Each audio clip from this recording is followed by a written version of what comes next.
मुनीर का शासन खत्म है, मुनीर की कुर्सी खत्म है और मुनीर की जगह अब शमशाद मिर्जा क्या उस कुर्सी पर बैठेंगे?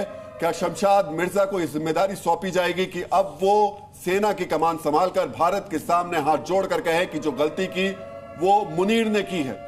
और जो आप बलोच फोर्स के बारे में बात करते हैं, बलोच फोर्स का भी एक अपडेट सामने आ चुका है। बलोचों ने भी इसी दौरान कई पाकिस्तानी सैनिकों को मार गिराया है। जो आप कह रहे थे मुनीर को हिरासत में ले लिया गया है, ये बड़ी खबर को हिरासत में लिया गया, ये बहुत बड़ी खबर है। जो आप बात कह रहे थे कि अरेस्ट किया जाएगा या कर लिया गया होगा, इसका मतलब इस पूरी हमले का कल्प्रिट अपराधी मुनीर को बना करके पाकिस्तान अब भारत से रहम की भीख मांगेगा कि ये सारी की सारी गलती मुनीर की है, मुनीर ने ये सारी की सारी साजिश रची और शायद मुझे लगता है आप मुनीर को ले लो, हमें छोड़ दो। मुनीर का सबसे बड़ा जो क्वालिफिकेशन था, क्योंकि उसने कुरान को कंठस्थ कर रखा था, सऊदी अरेबिया में हाफिज की तालीम उसको मिली हुई थी। हो सकता है वो बोले भारत तुम मुनीर ले लो और हमें बख्श दो।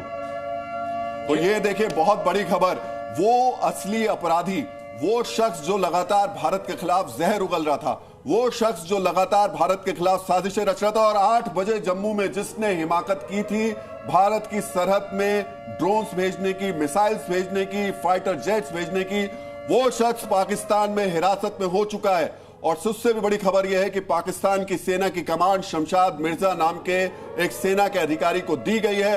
पाकिस्तान में ये सब कुछ हो गया, लेकिन जो अब चल रहा है, भारतीय सेना जो कर रही है, नौसेना जो कर रही है, वो बहुत ही ज्यादा दर्दनाक साबित होने वाला है पाकिस्तान के लिए, क्योंकि इतनी तबाही वहां अब तक हो चुकी है। शमशाद मिर्जा चाहे भी तो वो उस तबाही को रोक नहीं सकते। पीछे जो सज्जन बैठे हैं वही है शमशाद मिर्जा, वही पीछे दिख रहे सफेद वही शमशाद मिर्जा है। आसिम मुनीर के बारे में कहा जा रहा है कि निजी एजेंडा चलाने का इनके ऊपर आरोप लगाया, उसके बाद हिरासत में लिया गया। लेकिन बड़ी अपडेट एक और आ रही है, बड़ी अपडेट ये भी है कि एक और फाइटर जेट को भारत ने सर मार गिरा है, पाकिस्तान का एक और फाइटर जेट मार गिराया। और अभी अपडेट ये भी है कि पाकिस्तान की आर्मी की तरफ से कबूल लिया गया है कि हमारे विमानों को लगातार भारत की तरफ से ध्वस्त किया जा रहा है। ये खबर और सुनिए आप, मुनीर की कुर्सी गई, शहबाज की भी कुर्सी जाने वाली है। शहबाज का तख्ता पलट करने की तैयारी की है पीटीआई ने, इमरान खान की पार्टी ने। उसने कहा है कि शहबाज को हटाया जाए कुर्सी से और इसके लिए पीटीआई ने प्रदर्शन की तैयारी कर ली है शहबाज के खिलाफ। मतलब पाकिस्तान की पूरी लीडरशिप, चाहे वो आर्मी की हो चाहे वो पॉलिटिकल हो, खत्म एकदम से। इसकी बात हमने आज सुबह ही की थी कि आवाम ना तो मार्शल लॉ लाने देगी, ना ही इनको कामयाब होने देगी। जो लीडरशिप है वो खुद अपने हाथ में। मैं जो आते ही मैंने बात कही थी कि आप पहले जो वहां जोश होता था आवाम में, हिंदुस्तान मुर्दाबाद या पाकिस्तान जिंदाबाद था क्या?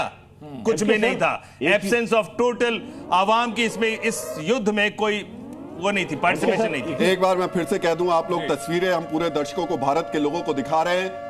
पाकिस्तान का नया आर्मी चीफ, एक लुटे हुए, एक हारे हुए, एक पिटे हुए पाकिस्तान का आर्मी चीफ नया शमशाद मिर्जा को बनाया गया है। पाकिस्तान को इस गर्त में धकेलने वाले मुनीर को अरेस्ट कर लिया गया है, उसको हिरासत में ले लिया गया है। शहबाज शरीफ के खिलाफ पीटीआई ने बाकायदा कह दिया है कि उनको कुर्सी से हटाया जाए, इसके लिए प्रदर्शन किया जाएगा।